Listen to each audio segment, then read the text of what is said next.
Kay distrito 15 de 01 Nishka, Ñukanchinapu markamanta. Shuktantana koyta rurana ukachari kay brigada médica cubana yanapaywa, paykuna llankasha paushkata yachachinkapaj, chonta punta ayru llaktapi. Paykuna chariyarinawka tukuy ambirina wasita sumakta riqsichisha tukuy mashikunara ñukanchi kawsaymanta. Kirumanta yachau mashi Daniel Rodríguez chonta punta llaktapi, chasnallara mashi Edwin Morocho, Dirección de Salud wasita washala pushau apo, yachachina ukachari paykuna llankasha paushkata kay ambirina wasipi.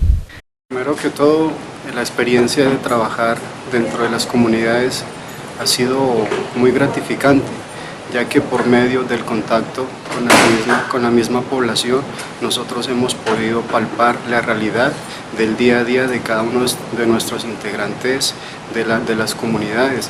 El fin de la CIS, como todos lo sabemos, es tratar de mejorar todos los problemas de salud que encontramos dentro de nuestras comunidades, empaparnos de esa realidad, empaparnos, compenetrarnos con nuestra población, con la gente que nosotros acuden al subcentro, para así poder tratar de darle solución a sus problemas de salud en un tiempo futuro, desarrollando un gran proyecto en conjunto con el Ministerio de Salud y la población. Bueno, a pesar de todas las dificultades que nosotros tuvimos dentro de nuestra unidad operativa, lo que más nos influenció a todos nosotros, el grupo operativo, es el cariño que nosotros tenemos hacia nuestros pacientes, hacia nuestra población, el afán de querer ayudarlos, de solucionarles sus problemas de salud en conjunto con todos los compañeros operativos, como es la unidad operativa y la comunidad en sí. Más que todo eso fue lo más que influenció a nuestro grupo de trabajo, el cariño por la gente y esa ansiedad de hacerlos sentir bien y sentir que ellos están respaldados tanto como nosotros como subcentro y por el Estado mismo como entidad gubernamental. La actividad del día de hoy constaba en que todas las unidades de salud de cierta manera hagamos una evaluación de todo el trabajo del análisis situacional de salud integral.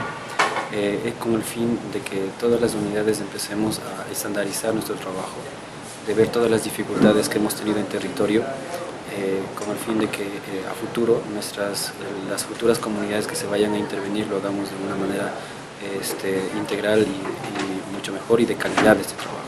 Recordando siempre que este trabajo es un trabajo de ciencia, es un trabajo investigativo y que nos va a valer para poder crear políticas, estrategias y de salud, con el fin de que la comunidad participe en este proceso. Chasnallara kay unidad operativa chonta punta llaktapi, llankasha katiu mashikuna sumakta riqsichina ukachari, y masna paykuna llankasha apawshkata karan ayru llaktapi, chaywasha kay Asis nishkata shayachinkapaj. Kasnarura shamitari panaunka karan ayru llakta ministishkata. Chasnallara yachachina ukachari ñukanchi kawsayta ñawpaqma apana puramanta, tukuy kay ayru llaktakuna yanapaywa.